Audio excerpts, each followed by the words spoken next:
നാരായണം നമസ്കൃത്യ നരം ചൈവ നരോത്തമം ദേവീം സരസ്വതീം വ്യാസം തതോ ജയമുദീരയേത്. അർത്ഥശാസ്ത്രമിദം പുണ്യം ധർമ്മശാസ്ത്രമിദം പരം മോക്ഷശാസ്ത്രമിദം പ്രോക്തം വ്യാസേനാമിതബുദ്ധിനാ.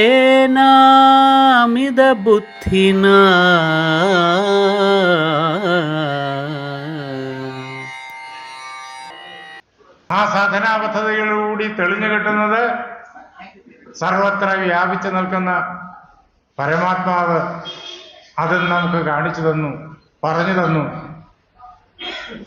ഇതെല്ലാം അർജുനനെ ഭഗവാൻ കേൾപ്പിക്കുകയായിരുന്നു.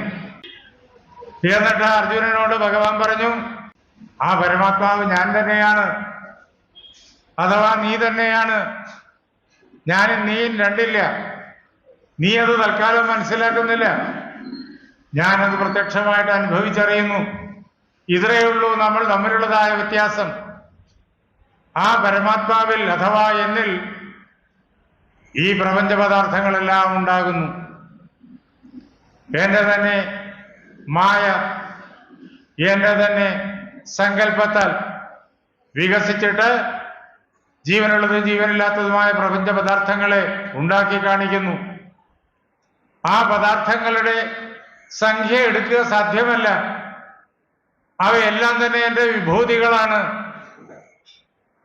ഭഗവാനിൽ ഉണ്ടായി നിലനിൽക്കുന്നതായി അനന്തകോടി പ്രപഞ്ച പദാർത്ഥങ്ങളെ ഭഗവാൻ പരിചയപ്പെടുത്തി തരികയാണ്. എല്ലാം എൻ്റെ വിഭൂതികളാണ്. എൻ്റെ ജ്ഞാനം അതിനുള്ളിലിരിക്കുന്നു, എൻ്റെ ആനന്ദം അതിലിരിക്കുന്നു, എൻ്റെ ജനിവൃതി രഹിതമായിട്ടുള്ള ആ അഖണ്ഡമായ നിലനിൽപ്പ് അതിലിരിക്കുന്നു. എല്ലാം ഞാൻ തന്നെയാണ്.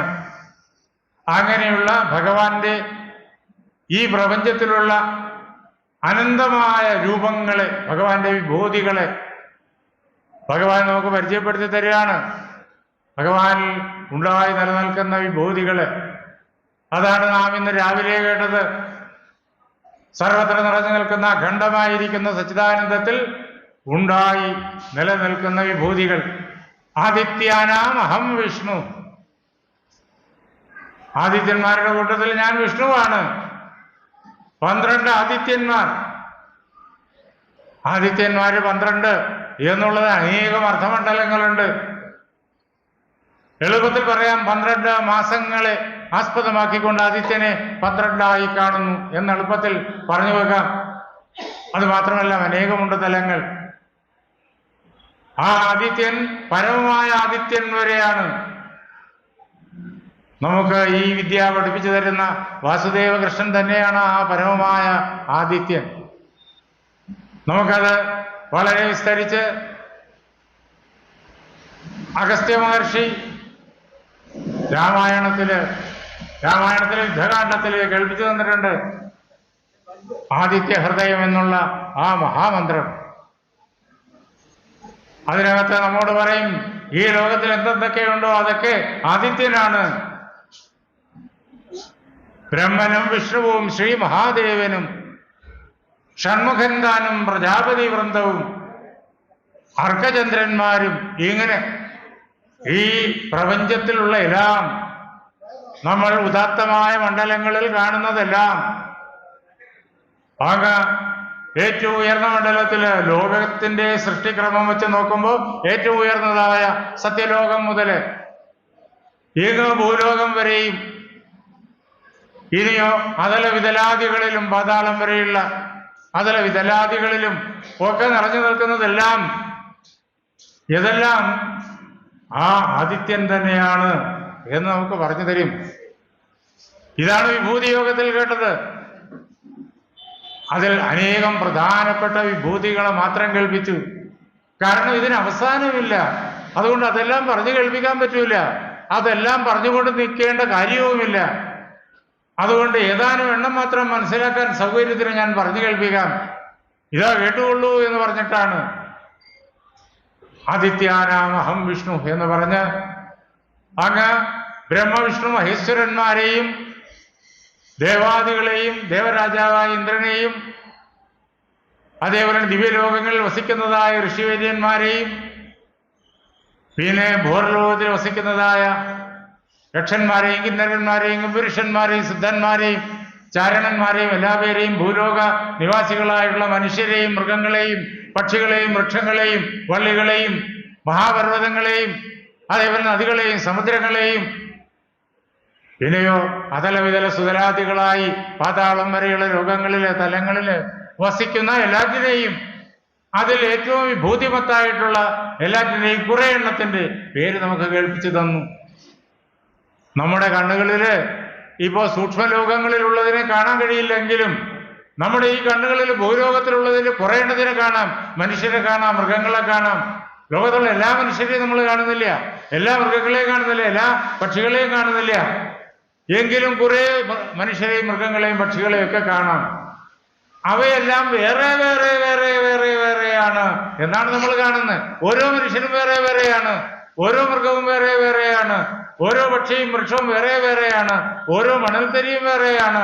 നക്ഷത്രങ്ങളൊക്കെ രാത്രികാലങ്ങളിൽ ആകാശത്ത് നോക്കിക്കഴിഞ്ഞാല് നമുക്ക് വേറെ വേറെ വേറെ നിൽക്കുന്നതായിട്ട് എണ്ണമറ്റ നക്ഷത്രങ്ങളെ കാണാം. ഇവ തമ്മിൽ ബന്ധമില്ല, എല്ലാം സ്വതന്ത്രഗതി എന്നൊക്കെ നാം ധരിച്ചു പോകും. അതാണ് നമ്മുടെ മനസ്സിലുള്ളതായ ചിന്ത. അത് മാറ്റാൻ ഇവയെല്ലാം കാണുന്നുണ്ടല്ലോ. ഇനി സൂക്ഷ്മമണ്ഡലങ്ങളിലുള്ളതും കാണാൻ പറ്റും. എങ്ങനെ? നേരത്തെ പറഞ്ഞതായ കർമ്മയോഗാദികൾ, കർമ്മയോഗം, ജ്ഞാനയോഗം, രാജയോഗം, അതിന്റെ ഭാഗമായി വരുന്ന ധ്യാനയോഗം തുടങ്ങിയവ നേരത്തെ ഭഗവാൻ പരിശീലിപ്പിച്ചത്. ആ മാർഗത്തിലൂടെ പുരോഗമിച്ചു കഴിഞ്ഞാൽ നമ്മുടെ ബോധമണ്ഡലത്തെ ഈ ഭൗമമായ മണ്ഡലത്തിൽ നിന്നിട്ട് ഉയർത്തി, എങ്ങനെയാ ഉയർത്തുക? രജസ്സിനെയും തമസ്സിനെയും കുറയ്ക്കുന്നതിനനുസരിച്ചിട്ട് ഈ സാധനങ്ങൾ ചെയ്യുമ്പോഴേക്കും അതിന്റെ ദാർഢ്യമനുസരിച്ചിട്ട് രജസ്സും തമസ്സും കുറയാൻ തുടങ്ങും. ബോധമണ്ഡലത്തിൽ സത്വം തെളിഞ്ഞു തുടങ്ങും, സാത്വിക ഗുണം തെളിഞ്ഞു തുടങ്ങും. ആ അവസരത്തില് ഇങ്ങനെ ഭൂർലോക ദൃശ്യങ്ങൾ നമുക്ക് നേരിട്ട് ഇപ്പോ ഈ ഭൂലോക ദൃശ്യങ്ങൾ കാണുന്നത് പോലെ ഒരുപക്ഷെ ഇതിനേക്കാളും വ്യക്തമായിട്ട് നമുക്ക് കാണാൻ കഴിയും. അപ്പോൾ നാം ഭൂർലോകവാസിയായിരിക്കും. ശരീരം കൊണ്ട് ഈ ഭൂമിയിൽ നടക്കുമ്പോഴും നമ്മൾ ഭൂർലോകവാസിയായിരിക്കും. ഈ ഭൂമിയിലുള്ള എല്ലാ പദാർത്ഥങ്ങളെയും ഭൂർലോകത്തിലുള്ള പദാർത്ഥങ്ങളെ കാണുന്ന പ്രകാരത്തിൽ കാണും. ഈ ഭൂമിയിൽ സൗന്ദര്യമുണ്ട്, വൈരൂപ്യവുമുണ്ട്, കാമവും ക്രോധവും ലോഭവും മോഹവും ഒക്കെ ഉണ്ട്. ഭൂർലോകത്തിൽ ഇതൊക്കെയുണ്ട്. പക്ഷേ ഇതിനേക്കാളും സുന്ദരമാണ്, ഇതിനേക്കാളും ജ്ഞാനപൂർണമാണ്, ഇതിനേക്കാളും വിദ്വേഷം കുറഞ്ഞിട്ടാണ്. വിദ്വേഷം ഉണ്ട് അവിടെ, പക്ഷെ ഇതിനേക്കാളും വിദ്വേഷം കുറഞ്ഞിട്ടാണ്. ഇങ്ങനെ കുറെ കൂടി സുന്ദരമായി, കുറെ കൂടി അഭികാമ്യമായ ഒരു മണ്ഡലത്തിൽ ഇതിന് മുഴുവൻ കാണാൻ കഴിയും. നമ്മുടെ മനസ്സ് ബോധമണ്ഡലം അങ്ങ് ഭൂർലോക തലത്തിലേക്ക് ഉയർന്നു. വീണ്ടും സാധനം കൊണ്ട് സ്വർലോക മണ്ഡലത്തിലേക്ക് ചെല്ലാം. ആ അവസരത്തില് നാം ഈ പ്രപഞ്ചത്തെ മുഴുവൻ സ്വർഗമായി കാണും, ദേവമണ്ഡലമായി കാണും. ആ സ്വർഗത്തിനൊരു ഭാഗമാണ് നമ്മുടെ മനസ്സ്. നമ്മുടെ മനസ്സ് ഇപ്പൊ നമ്മുടെ നിയന്ത്രണത്തിലല്ല, സാധനം കൊണ്ട് അത് നമ്മുടെ നിയന്ത്രണത്തിന് കീഴിലായിത്തീരും. ആ അവസരത്തില് നമ്മുടെ മനസ്സ് സ്വർലോകം തന്നെയാണെന്നറിയും. സർവത്ര വ്യാപിച്ചു നിൽക്കുന്ന സ്വർലോകത്തെ നാം നേരിട്ട് കാണും. ഈ പ്രപഞ്ചം സ്വർലോകമായിട്ട് നമുക്ക് അനുഭവപ്പെടും. അതുകൊണ്ട് ലോകത്തോട് നമ്മൾ പ്രതികരിക്കുന്നത് ആ പ്രകാരത്തിലായിരിക്കും. സ്വർലോകത്തിൽ ജീവിക്കുന്ന മനുഷ്യർ ഈ ഭൂമിയിലുണ്ട്, ഭൂർലോകത്തിൽ ജീവിക്കുന്ന മനുഷ്യർ ഈ ഭൂമിയിലുണ്ട്, ഭൂലോകത്തിൽ ജീവിക്കുന്ന മനുഷ്യരാണ് ഏറെയുള്ളത്. എന്നാൽ ഇതേ സമയത്ത് അതലത്തിലും ഇതലത്തിലും പാതാളത്തിലും ജീവിക്കുന്ന മനുഷ്യരും ഈ ഭൂമിയിലുണ്ട്. സ്ഥൂല ശരീരം എല്ലാവർക്കും ഭൂമിയിലാണ്. ഈ എല്ലാ ലോകത്തിലുള്ളവരും ഈ ഭൂമിയിലുണ്ട്. അവരുടെ പ്രതികരണങ്ങളിൽ നിന്ന്, അവരുടെ ചിന്തകളിൽ നിന്നിട്ട്, അവരുടെ വാക്കുകളിൽ നിന്നിട്ട് നമുക്ക് മനസ്സിലാക്കാം ആ ആള് ഏത് ലോകത്തിലാണ് എന്ന്. ആ മുഖത്ത് നോക്കിയാൽ മനസ്സിലാവും. ഏതൊരു വ്യക്തിയുടെ മുഖം വിളിച്ചു പറയും ആ ആള് നിൽക്കുന്നത് ഏത് ലോകത്തിലാണ് എന്ന്. അങ്ങ് സത്യലോകം വരെയുള്ള ആളുകൾ ഈ ഭൂമണ്ഡലത്തിലുണ്ട്. സത്യലോകം ദൂരെങ്ങുമല്ല, നമ്മുടെ ഉള്ളിലാണ്. ആ സത്യലോകത്തിനും അപ്പുറം മഹാമായ, അതിനും അപ്പുറം പരമാത്മാവ്. ആ പരമാത്മാവിൽ ഇതെല്ലാം ഉണ്ടായി നിലനിൽക്കുന്നു. ആ പരമാത്മാവ് ഈ ജഗത്തുണ്ടാകട്ടെ എന്ന് സങ്കല്പിച്ചു. അപ്പോഴേക്കും ആ പരമാത്മാവിൽ ആ സങ്കല്പം തന്നെ മൂലപ്രകൃതിയായിട്ട് സ്പന്ദനം ആരംഭിക്കുകയാണ്. ആ സ്പന്ദനത്തിന്റെ ശക്തിയെക്കുറിച്ച് നമുക്ക് സങ്കല്പിക്കാൻ പറ്റില്ല. ഈ ലോകത്തിലുള്ള ഏറ്റവും ചെറിയ കടലിലെ തിരമാല പോലും നമുക്ക് സഹിക്കാൻ പറ്റൂല. ഈ പ്രപഞ്ചത്തിലെ മുഴുവൻ ചലനങ്ങളെയും, പ്രപഞ്ചത്തെ ഉണ്ടാക്കി പ്രപഞ്ചത്തിലെ മുഴുവൻ ചലനങ്ങളെയും നയിക്കുന്ന ശക്തിവിശേഷമാണ് ആ സ്പന്ദനത്തിൻ്റെത്. അത് അനന്തമാണ്. അങ്ങനെയുള്ളതായ ആ സ്പന്ദനത്തിൽ ഈ പ്രപഞ്ചം ഉണ്ടാകുന്നു. ആ സ്പന്ദനം ആരംഭിക്കുന്നത് പരമാത്മാവിലാണ്.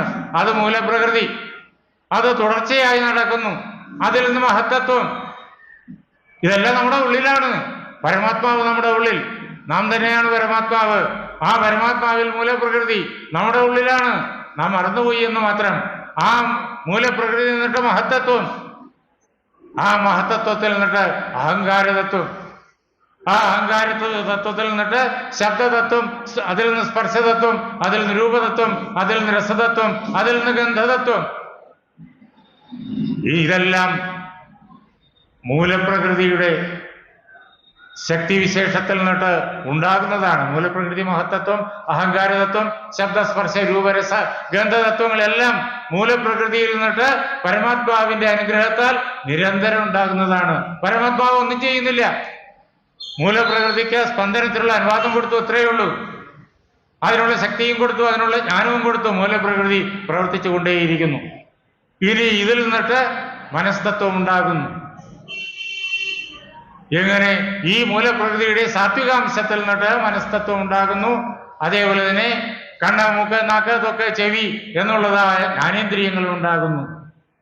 മൂലപ്രകൃതിയുടെ രാജസാംശത്തിൽ നിന്നിട്ട് അതിന്റെ ആ പ്രേരണയാൽ ഈ 5 തത്വങ്ങളിലും ശബ്ദസ്പർശ രൂപരസഗന്ധങ്ങളിൽ ഈ രാജസംശമുണ്ട്.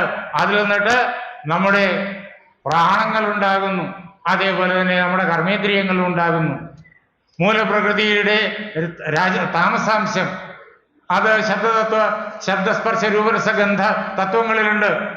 അതുകൊണ്ട് ആ താമസാംശം ഈ ശബ്ദസ്പർശ രൂപരസഗന്ധ തത്വങ്ങളിൽ നിന്നിട്ട് പ്രവർത്തിച്ചിട്ട് അതിൻ്റെ ഒരു ഭാഗം ആവരണമായിട്ട് നിൽക്കുന്നു, ജ്ഞാനത്തെ മറയ്ക്കുന്ന ഘടകമായി നിൽക്കുന്നു. മറ്റേ ഭാഗം സ്ഥൂല പഞ്ചഭൂതങ്ങളായിട്ട് വികസിച്ച് ഈ പ്രപഞ്ചമുണ്ടാകുന്നു. ഇതാണ് തത്വം. ഭഗവാൻ ഇതെല്ലാം പറഞ്ഞു വെച്ചു നമ്മുടെ മുന്നിൽ.